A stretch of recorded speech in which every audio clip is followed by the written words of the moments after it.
Today's show is sponsored by the ABV Barrel Shop. The ABV Barrel Shop is located in the St. Louis metro community of Arnold, Missouri. The ABV Barrel Shop is focused on one thing, single barrels. Best of all, you can try before you buy. Head over to abvbarrelshop.com to sign up for their email and text distribution so you know what they have in stock, what classes are coming up, and who from the industry may be coming in to visit. The ABV Barrel Shop. It's where single barrels live. We're also sponsored by the Bar to Go. The Bar to Go offers traveling minibars that are no bigger than a small purse or toiletry bag. Best of all, they are fully customizable so you can create the perfect piece that is unique for you. If you own your own business, what a fun and unique way to promote what you do. Check them out online at thebar2go.com. That is the number 2 in the Bar to Go. If you have wholesale questions, call my friend Isabel Clark at 504-481-1297. Finally, we are sponsored by the Neely Family Distillery. NFD is a family-owned business that keeps ringing up awards in the spirits world. Head to Sparta, Kentucky to experience the family history, award-winning spirits, and meet the Neely family. Check them out online at neelyfamilydistillery.com. Now, on to the show. Let's drink!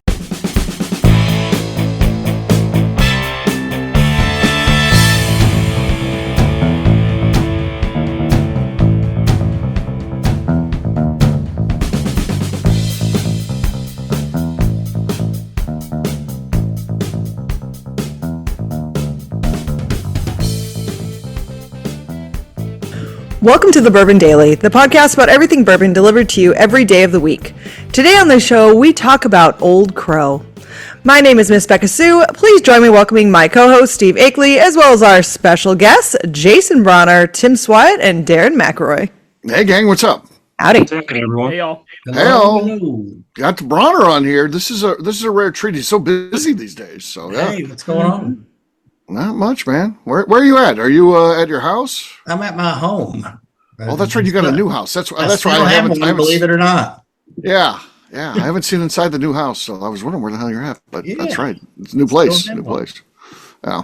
You have to come by while I still live here legally. Yes. You have a couch. You have a couch, Jason. That's important. A house, whatever. Yeah, a couch. Okay, good. Yeah.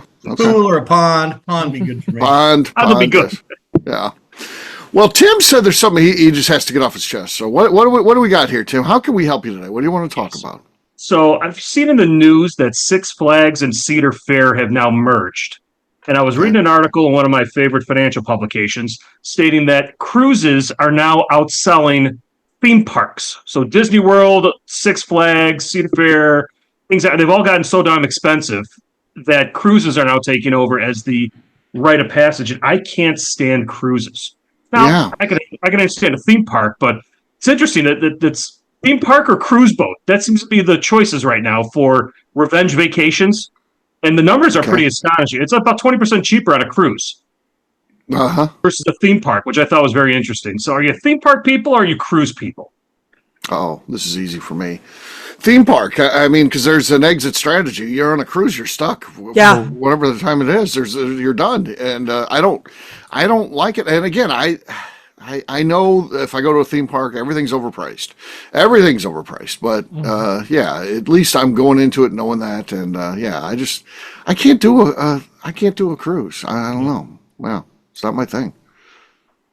I would have to agree with him. I can't do a cruise, and like we have some people that come in the shop that love cruises, and they talk about the drink package. You only have to drink $20 worth of booze a day or something. I'm like, great. I don't know. It just doesn't interest me at all. But also, if you pay that fee, then everything's free. Then, right? Right. Yeah. So that's good. Yeah. But the thing about theme parks is, I don't think there's so much as vacation destinations anymore because there's so many in so many cities. Like there's Six Flags everywhere. There's all of these other places. So it's more of a day trip type thing than a true vacation. Because every time I don't know that I agree with that. Every time I drive by the Six Flags here, it's packed. It doesn't look like they're hurting for business. Six Flags, I would say here is a day trip, but I mean, you go to Disney, if you live there. Yeah. If you live there.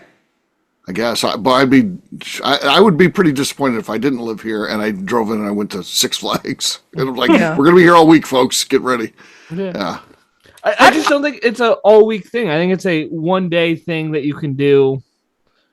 And like I know Disney's a different animal, right? Yeah, I was gonna say I feel like when like stuff, I feel like if I'm talking about either going on a cruise or going to a theme park, like I'm not like I don't know, do I want to go to Six Flags or do I want to go on a cruise? Like I'm talking about like do I want to go to Disney, Universal, Epcot, or do I want to go on a cruise? Like I'm not talking about Six Flags. I'm not talking about the fucking fair down the road with the carnies who haven't put everything together and people are gonna die on it. Like I'm talking about Universal or Disney or something like that. Like I'm not even considering Six Flags or a cruise. Okay, Right. that's fair. So I guess that would be Six my Flags take was on just brought that. up, that's why I was thinking. of Yeah, it. like I just don't think that it's like, well, let's go to Wolf Point or let's go on a cruise. Like I feel like it's probably more of Disney or that. Okay. So that's my thought on that side of things. But I personally would rather do a full week at Disney, Universal, Epcot / something like that than go on a cruise as well. Yeah. Probably. Like I just like I agree. Like I don't like the thought of being on like being trapped on a cruise ship. I've never done it, Right. so I can't say I wouldn't like it. Right. Unlike Darren. But it does freak me It out. doesn't sound good, right? It doesn't. You say I maybe would like it. The thing that I think I would rather do is like one of those like the river cruises over in like Europe, where like you get off like you're Right. docked every single day and you get to get off and you get to go walk around. That sounds like a cool That's type better. of cruise to go on. I definitely wouldn't go on. Like, there's a lot of these cruise lines that I'm like, that is not my vibe, anyways. So, like, that would not be one I'd want to go on. I mean, there's a lot of Upside down weird, pineapple ones? yeah, there's a lot of weird things that happen on cruise ships too. Like lots of weird stuff. I watched I watched this lady and she was like, "Oh, our group of people, we rented out this entire cruise ship for the whole week." And she's discussing why there's all these beds down in like the common area. And I'm like, who is cleaning up? Ugh, yeah. Do the people that work for the cruise line have to clean up after Right. all these people? After the slumber party every night? Like, I think if I was on a cleaning crew, I'd take that week off. yeah, I think so too. I would agree. I go to a theme park. Yeah. Yeah, so yeah. Week off, go to a theme park. Right. So I absolutely would not go to Disney. Not on a bet. I don't care who's buying. I'm not going. Okay. And, what about Universal or Epcot? Yeah, no, I'm out. So you would go on a cruise then? I don't like people that much. Absolutely not a cruise. I would gotta not do go one on a or the cruise. other. Okay, so here's the thing: you have to do one or the other. Well, what I was going to say is I was I'll take driving neither. downtown the other day, and there was a big, we have the Bella Louisville down on the beach, but they did have and it wasn't a Delta Queen, but it was another boat. But I would definitely take specifically an Ohio River trip boat, like from here to New Orleans. I think would be Right. cool. That's That would the be same cool. kind of thing Beka was talking Yeah. about, but it's, Yeah, exactly, it's here because- in the U.S. It's different. Yeah, because to you some could, degree. or here to St. Yeah, Louis that's and all better. the way down. Because try when to you take go the, and you get off the boat, you're really experience the place. Like even when a cruise stops, it's this sanitized version. It's like, oh, we're stopping in Jamaica. Well, it's some little island off of Jamaica that the cruise line owns, and and you shop there. And by the way, the cruise is getting a cut of the shop stuff. I mean, Yeah, it's like, it's a weird thing. I don't know if you guys feel this way, but and my apologies to whoever it is that likes to go on cruises that goes to the shop all the time, because I don't mean this as everyone that goes on cruises, but doesn't it seem like people who are like there's cruise people, like they're kind of fucking weird. Yeah. Like when we're They in are. Key West and the docks they're landing at the docks, like I know who the cruise people are, and it's not because they have like a fucking name tag. It's because they're terrible. Right. Yeah, but on the other hand, you know who the Disney adults are too. If you see them, in a We're not crowd. discussing Disney adults. We're just discussing going to Disney Okay. or Universal or all those things. Yes, there are Disney adults and there's cruise people, but like the Are the cruise worst people are the worst are people like the Disney cruise people? Is this the apex of bad people? You just took the words right out of my mouth. I bet that would be a fucking nightmare. Yeah, Disney my adults God. and a That's cruise. Insane asylum. That's where Jason gets sent now because he refused to answer. He waffled. Yeah. His Jason punishment going. is he's got to go on a Disney cruise now. So yeah, Yes. It sounds really scary, actually. he wouldn't play the game. He wouldn't the play Disney game, adults. So he gets punished. Yeah, Yeah, I mean those theme parks aren't necessarily for the kids. The kids can't pay to go there. Correct. that's correct. Tim, what do you So, think? and also people that take their kid there when they're 1, who are you going for? Yes. You're going for Who are you yourself. going to Disney for? Your kid's 1. I don't remember anything from being 1-year-old.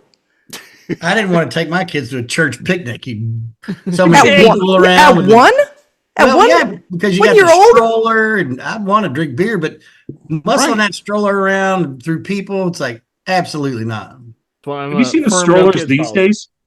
I was at a baby shower, and these, of course, there's the troop of all the friends at the same level all having babies. So there's peer pressure. So now my cousin's having a baby and everything. Good for them. That's great. It's their time in their life, whatever. But these strollers are like Cadillacs. They're these huge thing. I mean, oh my God, to have that at that point, no way. You're due for another one. Yeah. I am due for another one. We're about that time. Yeah, the youngest just turned 14, so we're about there. You're due. So Yes, yeah, I could experience that. I just looked at all this equipment. I'm like, oh my God, so miserable. Walking around with all that shit again. Oh my God, thank you. I don't have to do that again. The equipment, kids need is unbelievable. Packing all that It's shit. unbelievable. It's like, geez, so I have been on a cruise. I did a 7-day cruise one time. Of course. It was my first cruise. My parents cruise all the time. They're about 3-4 times a year. And yes, they're weird people. Correct. So I'd been on one cruise. It was a 7-day cruise. It took me 6.5 days to figure out how to finally manage the whole thing. And the last day we're pulling into port. So I decided to double up on my misery and spend 3 days at Disney driving on the way home to extend the vacation a little bit. I've done both, yes. But keep in mind that my trips to Disney were done in a 27-foot RV in Fort Wilderness with a hookup, $25 a night with the hookups and everything, and done all that stuff. And I know my ins and outs around that park. It's still the same. So, but you got to beat all the little Elsa and Anna nut job kids now these days dressing the dresses. That's a whole nother debate for another time. But cruise boat or theme park, and we're talking about extended day, you got to take a theme park.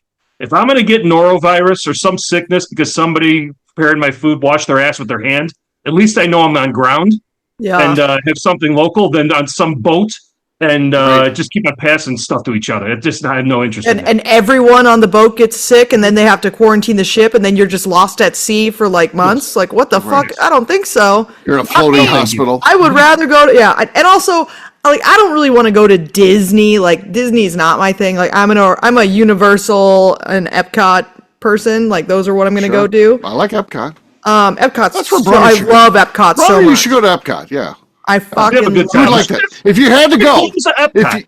if you have to go suggest Epcot, and then just go to Epcot as an and adult. then just go to just Sweden. there. By the way, go to Sweden or Norway, whatever the one Norway, is with all the yes. blonde ladies. Yes. Yeah, of course. Yeah, that's the one. Don't slouch on Canada.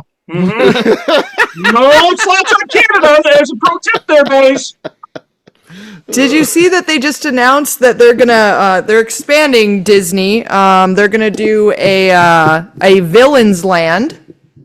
Oh, really? Yes. Yep, there's gonna be a Villain Land or it's land or something, some huge thing. New park. They're also changing up the driving thing at like the future thing at Epcot. Like there's like that driving experience or whatever the thing is. The future. They're revamping that. Okay. They're adding in a Monsters Inc. ride, which if you ever watched Monsters Inc., they have like the doors that's how like they get through, and so the ride. If you ever watch Monsters, any of those, but there's one part where they're going through and there's like all the doors and they're sliding all over the place. That's what the ride is going to be, which is kind of cool. It's going to be like a top strapped in, like you're one of the doors sliding through. That's actually pretty cool. They're doing that.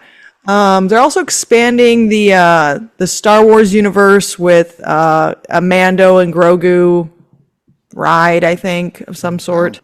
I thought they were missing Mandu and Grogu. And then I think that they were doing. They were missing them. Totally. I think they were doing something else to Epcot too to make like the future world area cooler, like a new like bar type area there. Okay. But they announced a whole bunch of expansions over at Disney just this D23. past weekend. Yep, We're hip on your D24. of course. Yeah. So It's all there you over go. Twitter, all over Becca's Twitter feed. Yep. Yeah. On that note, It's called X now. Yes. yeah, sure. It's time to drink. What is everyone drinking? Let's start with Jason, making a rare opportunity to visit us. So, Found this bottle of Old Bardstown. okay. Now, So we dug call that into well it. loved. It's 1 liter, dug into it. It's from Heaven Hill Okay. Distillery, DSP 31. Got a screw cap, so So, yeah. I'm All right. out of the pop. It's out of the pop. taste. Okay. But I did fill my flask up for the church picnic we talked about earlier. And I didn't really finish it all. So, Old Bardstown out of the flask. Okay. All right. All right. Darren, what do you got there? I got some Planters single malt whiskey. Okay. All right. That was solid. That's the lead. Becca's next. I have got a never opened sample of some 1969 Old Crow Chessman. Okay. Looks like that's from me. This does look like your handwriting, I think. Yeah, Looks that's like me. an event, a prior Yeah. virtual event. Possibly. I've got about, I think, 4 of these maybe, or 6 of them, Whoa. Steve, so I can make almost a whole Chessman. Yeah. Send me one, then we can both have a couple.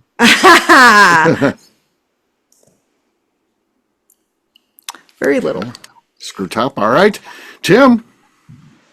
I'm going to go with some Deer Hammer. I've got some American single malt finished in port cask. Okay. So these are notoriously quiet, of course, after they've been popped a couple times. So slide on the sink. Yeah, very quiet, actually. Yes. Very quiet. Knob Creek 15. Knob Creek 15. Nah, nothing really there. Darren wins easily. Mostly screw tops and Tim, of course. And yeah. And then Mine just was barely some on. pie. Cheers, Dang. Here's everyone. Cheers. All right, we'll take a quick break. And then when we come back, we're going to be talking about that historic brand, Old Crow. There was a decent article written about it recently. We'll talk about that. We'll do that in just a few.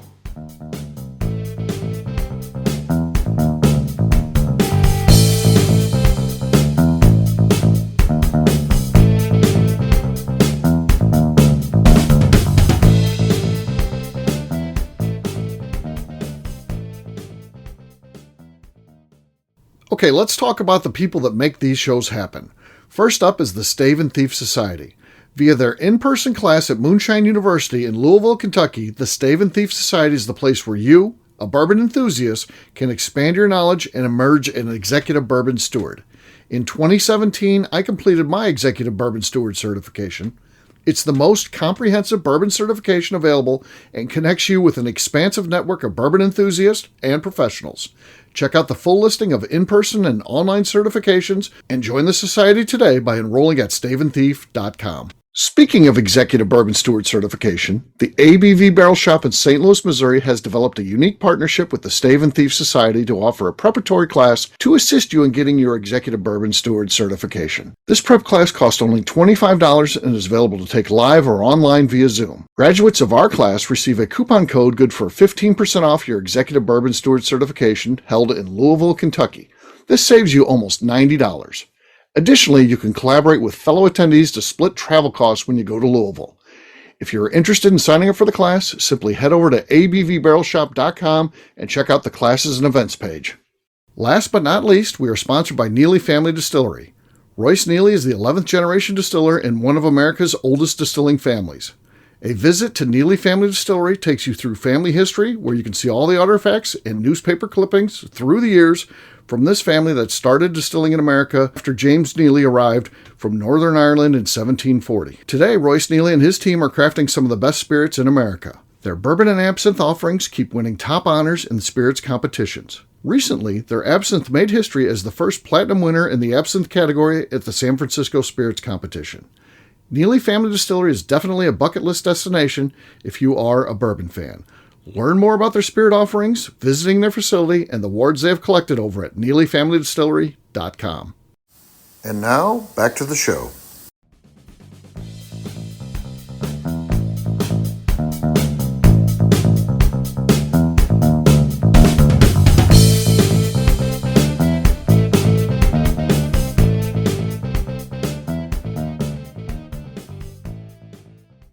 This is Lenny Eckstein, and to set the record straight, I am a vegan, and you're listening to the Bourbon Daily. Welcome back to the Bourbon Daily. Today we're talking about Old Crow. Yes, we are. So the article written by Aaron Goldfarb for VinePair, he wrote an article about Old Crow, and I thought this was heading down the road of being a great article. At the end of it, it kind of petered out, and I would say it ends up being just an okay article. Better than most of the stuff, I guess, these days. But I talked about the history of Old Crow, and what do we think about this historic brand that's definitely had its ups and downs? I kind of loved the end of the article because it's like it just goes to show you They have no clue, right? Yeah. where the whiskey industry is heading. Sometimes in the wrong direction, and like the person who was in charge of all this crap doesn't know anything about their brand. Yeah.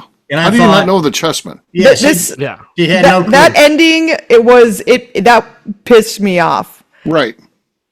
Like this, I'm gonna just read that out loud so that So much so he should have included the name. Really, he really should have, because like it literally pissed me off.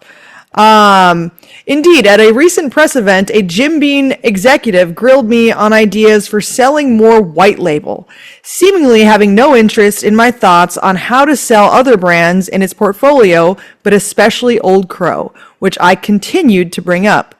Quote, "Have you considered just releasing all new Chessman series?" I finally asked her. And she said she didn't know what I was talking about. Come on. That fucking line pissed me off so bad when I was reading this. I was like, is that the end? And I'm like, what the fuck? That's the end? That's the end. Sopranos He didn't series. know. It was what- right. Yeah. Also, what the Went to fuck static. do you mean she didn't know what you were talking about? And I don't mean from him. I mean from her. Like, what the fuck? You don't know the history of the company you're working for? Right. I know it's not them exactly, but even of the brands of the company that you're working for, is it now just a shitty brand? Yeah, sure. But like, if you're standing there talking about white label and how to sell more white label, like maybe know your other fucking low end brands as well. If your job is to curate the future of a brand, you certainly should know its past. And Yeah. if you know its past, you should know about the Chessman. I mean, it's considered by many, and Fred Minnick says it a lot. He just was drinking some of it recently, that he claims it's the best bourbon of all time. And there's others, too, that say that. Jason Bronner, another big name from the world of bourbon, has often said that. I think that you got to pay some respect to the brand's history, and that isn't very offensive. I mean, it lets you know that they don't really give a shit about that brand if that's a person in charge of it. And here's the other thing about this woman saying that is that, and it's okay to like, it's none of it's okay, actually. None of it is okay. But like, even just the fact that like, if you were in this industry, which is a big industry, but also like there's stuff that you should just know, like, oh, what is some of the best bourbon in the world that was ever produced? Right. If you Especially went when it's and made looked by at your a company. fucking list, one of the brands under your label is on that. Right. What the fuck? It starts at the beginning. Why did they buy the labels? Because it's the Cuppers Peach. God, fucking peach snobs. So it included the four olds, right? Old Overhold, Old Granddad, which they are flagships. Let's be honest. They've done some work with Old Overholds, a lot of it recently. Old Granddad, Old Taylor, they ended up selling to Sazerac, Yep. and then Old Crow. But what still frosts me, when you go to the Jim Beam website and you look at the Old Crow description, it still says that Dr. Jim Crow created the sour mash process, which we know is not actually accurate. He industrialized the sour mash practice. Yeah. There you go. That's a good way Catherine to put it. Carpenter is the one who was the first documented one. Again, they still can't even get the process right, just from the core of it. So it's just a pass down. I thought he said it best. When you're looking at white label at $20, $25 or something like that, and you got a brand beneath it, of course you're going to shit on the brand beneath it and not care about it because you got something to pay. Oh, well, we also have this too as well, but nobody pays attention to it. That's why Jim Beam white label is the one we want to push. Mm-hmm. Right. I thought that was I do think it's a gold mine for Beam because they can have a product that they use that's off profile. And imagine if they just have to come up with something. So they call it red, white, and blue bourbon. No one knows what the fuck that is or anything like that. But the people that are going for the cheapest bourbon possibly, like, I heard of this Old Crow. That's got to be decent, right? That's what they use it for. They're trying to sell their cheapest bourbon. They don't have to pump any money into advertising. People just know who Old Crow is, and that's what they're doing with it. That's a sad thing. It's a disgrace, honestly. Yeah. And because they could elevate it so easily. They've got old stock. They've got stuff that could make it so cool. Yeah. Yeah. Single barrels, old stock, and all kinds of cool stuff. I wish I had the Chessman that I drank. You'd be retired. You wouldn't be on the show right now. If I'm on a cruise right now. Yeah. Yes. What were you saying, Darren? So the thing that really shook me about this article is kind of, you guys are hitting on it, or what they did. The other olds that they bought became like industry staples. Mm-hmm. And they, just because they got a little bit of marketing put into most of them, and now they're doing it with Old Overholt. Why are you leaving Old Crow behind for something that you got for a deal? You could easily be making a ton of money, and like the execs don't know about it, and everything about it just kind of pissed me off, like everyone was saying. But you have such a cool historic brand, and you do literally nothing with it. Yeah. If Heaven Hill wouldn't have pushed Rittenhouse Rye, maybe Old Overholt wouldn't have done anything either. They needed to have a rye on the market, and there you go. Old Overholt's probably coattailing off of that. But I still don't. You think of Old Crow, and you think of Baker's. Baker's is another one. They've repackaged. They've put money into it. They've got age statements on it. And still, it doesn't hit their SKU list of sales for Baker's. So you got Baker's is one of the best values on any bar shelf out there. I can't find it more than $8 if I'm going to go buy a whiskey at a bar, because I don't normally do that because I got better stuff at home. I'm looking for these types of brands and see what the prices are. And usually it's like great whiskey. Nobody knows what they are. Mm-hmm. Yeah. Yeah. I guess it's just a looming giant. I mean, at some point, somebody... I always understand, and again, talking with the right people, since we didn't say who the female executive was, I'm not going to say who I talked to at Beam, but the person, someone told me at Beam that it was really, Old Overholt was all due to one individual that has a Pennsylvania background and wanted to elevate Old Overholt, which was big there, and kind of laid out a lot of the groundwork, which is something that this woman could do. If she knew the history of the brand, maybe she's championing for it. Something could happen with it. Here's what we need to do, and certainly I think Beam's always looking to grow their business. That would be a real opportunity to grow, I would think, is to do that. Even if it's keeping the bottom shelf Old Crow, but then in some way elevating a yearly release of Old Crow special or something. Yeah. Another thing that sparked me what she said is, how do I sell more white label? Well, I think up until Fireball really hit the market, white label was the biggest selling bourbon in the world. Mm-hmm. They're in however many countries, and it's like, how do you sell more white label? I don't know. It's the top one in the world. So right. How do you sell more? It sells all the time. I mean, it sells outsells Jack Daniels, I'm pretty sure. Yeah. It was the number one seller in the world until I think then Fireball took over, and that's because of those little bit. I don't know, but I think it's Fireball, white label, and then Jim Beam. I mean, Jack Daniels. Yeah. Yeah, I think it's just always a competition between Jack Daniels Old Number 7 and like white label are just like competing all the time back and forth of like who's, and then no one else is close. Right. Yeah, like no one else is even close to either one of those. I mean, it's just like, I don't know. I mean, 1% sales move in those sales is a hell of a lot more than anybody else out there. Mm-hmm. They move 1%.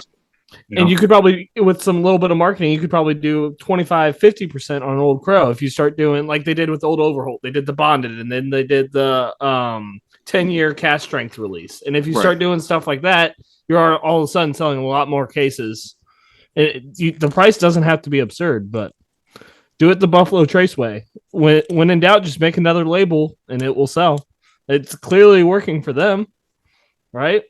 Well, they tried that in 2010 when they issued a 4-year-old instead of a 3-year-old at 86 proof. That was Old Crow Reserve, and that one apparently flopped. Oh. I do remember that one. I remember Old Crow. I remember seeing that's when it's about 10 years old, about 8 years into my own bourbon journey. I saw it. I knew that label. Look at the difference in 2010 versus 2024. Correct. That's what I'm saying. We're in a totally different spot in bourbon. So correct. And they're probably putting their worst whiskey in there now, right? And they probably didn't change anything. They still put their worst whiskey. They just relabeled it. Right. Now, I mean, I've seen a lot of brands out there, and I'm going to say a few that I think that were really. They weren't quality brands a while back, and I think over the years that they're really starting to pay attention to them. One is 1792. Mm-hmm. So, they've really elevated that, and they've paid attention to the whiskey that's in there. It's got a lot better than it used to be 10 years ago. And I'm going to say Elijah Craig, because years ago I did not like Elijah Craig at all, and I think who's ever behind pulling the strings. I think it's much better now than it ever used to be. Yeah. So, you have to pay attention to the brand and put a little effort into it. Yeah. And I think those two brands have elevated, like I said, since 10 years ago, which I think if you paid attention to Old Crow and that could easily be done. Easily. Mm-hmm. It could be right up there with Elijah Craig. They just don't want to is the thing. It's like Old Crow, the people that are grabbing Old Crow are just drunks. Like, that's who's grabbing it. It's cheap as shit. Like, they don't give a shit what it really says, like what the brand is. And yeah, they could just put a new brand out there and like relabel some stuff and do something else with Old Crow, but I don't know that they would see the point in doing it. Like, to us, we see a point in doing it because we think it's cool. But like, how much is, how big of an impact is the bourbon nerds on their actual bottom line? So much as it's, like White Label and Jack Daniels, those all go, like, you go to Sturgis, you go to any sort of festival, it's, I want a whiskey Coke. You're like, well, what am I getting? It's either Jim or it's Jack. Those are the two you're getting, and that's it. And like, that's those are the only, that's actually where they make their money at, is all these like huge events and the drunks and all those things. And it's with these, shitty old brands or shitty cheap brands, really. Right. That they can profit. It feels like here's where the disconnect for me is, because it feels like Beam could have the best of both worlds. If it's important to them to keep that bottom shelf thing because there's a little bit of name recognition that gets them to buy their $12 bottle versus another $12 bottle that's out there, I get that. Keep it. Don't screw that up. Keep going with that. But then offer a yearly release that's a 17-year-old Old Crow Special Reserve, whatever you want to call it, super duper. Golden ticket. But is that going to actually like make a big difference to their bottom line? Like doing something like that? Because they're going to put millions of dollars into doing some sort of rebrand, some sort of like marketing campaign for it, and then selling it, obviously. Right. And so like I would imagine to them, they're like, well, to do this, we'd have to allocate this much money over to that to do it, and the marketing with it, and like paying people for the marketing and all this bullshit. And so that's probably why they don't want to fucking do it, because they don't see the point in spending the money on it, because to them it's not an important thing, where to us it is. And you're probably right. You're probably right, Beka, in that approach. But it just feels like, I don't think it's right. I just think that's. But I think that's their rationale, though. You're right in your assessment. But it feels like they could sell as much as they want. I mean, it's $150 bottle, $200. I mean, Four Roses LE is $220. So if they're doing a release like that, they're going to get whatever they want, and it's going to sell. So it's an easy sell at that point, and maybe it elevates a little bit that bottom shelf one where there's some name recognition that's even greater. Maybe some attention gets turned to that. The millennials, or the new drinkers, the one after that, the Gen Zs. They're like, well, they got this really expensive Old Crow. Let me try this other one, and maybe it helps them. I don't know. A rising tide helps all boats float, or whatever the saying is. Sure. Kevin Hill did that with Mellow Corn. Was it a 17-year corn whiskey? Yeah. Was it 17? Yeah, it was a 17-year corn whiskey. That was Mellow Corn 17-year-old. Is what that was. So we're going to get a chance to look at this one because the label was approved. And, the article mentioned that in June they filed with the TTB. It was approved on July 8th. You're going to get Crow 86, and it's registered out of the Frankfurt plant and the Claremont plant. So new label coming, Crow 86, coming to shelves at some point in time here in the near future. We'll see. So, because we're talking about Jim Beam and redesigning and like marketing strategy and all, I think this is a fair question to ask. So they've recently redone Jim Beam Black and put an age statement on it and changed the look. So is that them trying to elevate Jim Beam White Label, or is that just them trying to elevate a secondary product? What do we think is going on with that one? Well, probably a little bit of both, I would guess. Well, I mean, Black years ago was 8 years. It was double age, and they've always messed with Black. Like Jim Beam Black was 8 years old, and everybody knew it.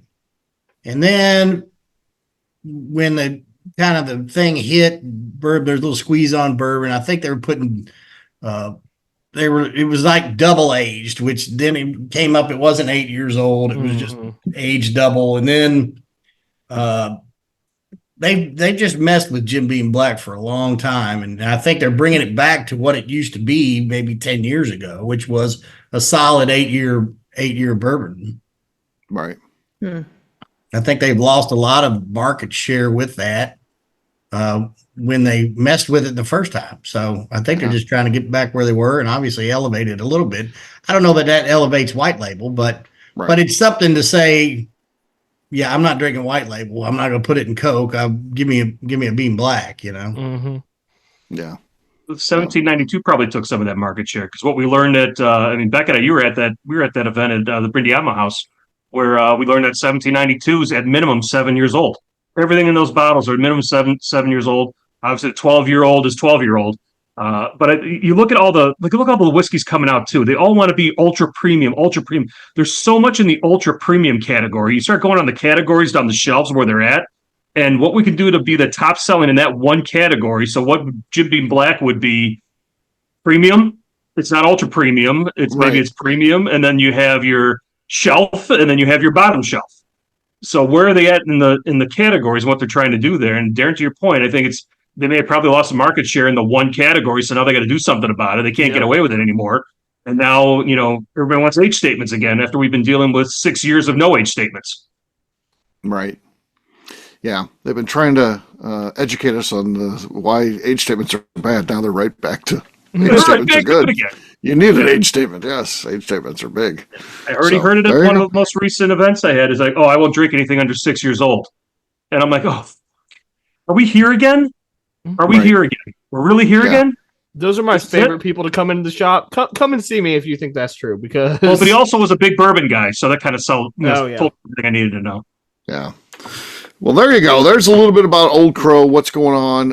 It's just one to watch. I mean, at some point, hopefully this 86 will open their eyes up. It'll do well. And again, it's just kind of a step up. It's not getting them to where I want it to be by any means. It's just kind of the Jim Beam White Label, Jim Beam Black, I guess.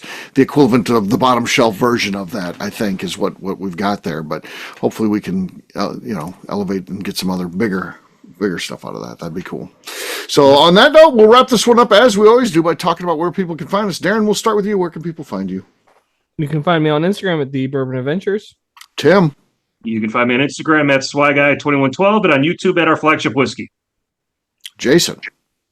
I'm on Instagram as the Bluegrass Bourbon Baron, and we've got Buzzard Droost is all over the platforms, and so is Bourbon's Bistro.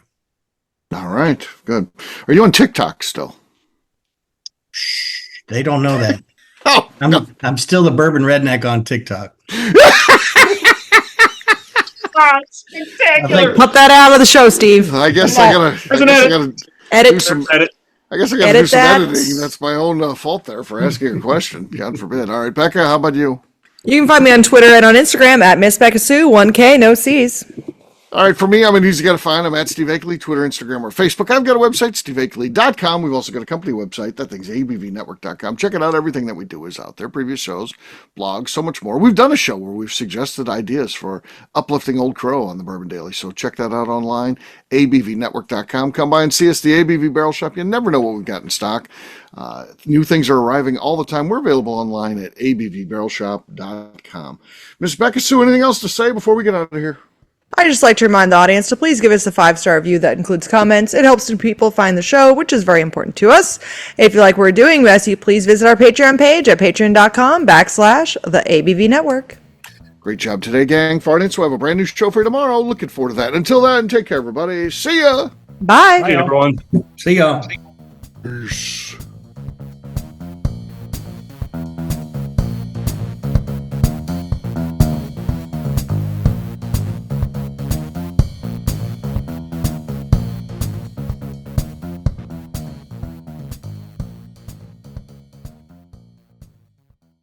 Before we let you go, let's talk about one last thing. The ABV Barrel Shop in the St. Louis community of Arnold, Missouri. The ABV Barrel Shop is focused on a couple of things. First of all, single barrels.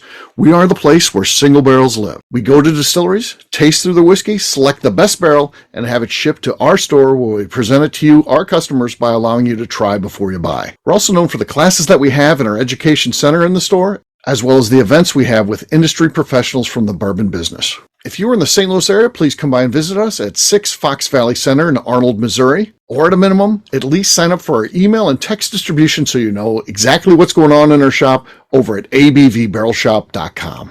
This is Steve Akeley, owner of the ABV Network, signing off. We thank you for listening to our programming and truly appreciate your support. The Bourbon Daily is part of the ABV Network. For more information or to become a sponsor, please visit abvnetwork.com. Thanks for listening and cheers. This has been a Steve Akeley production.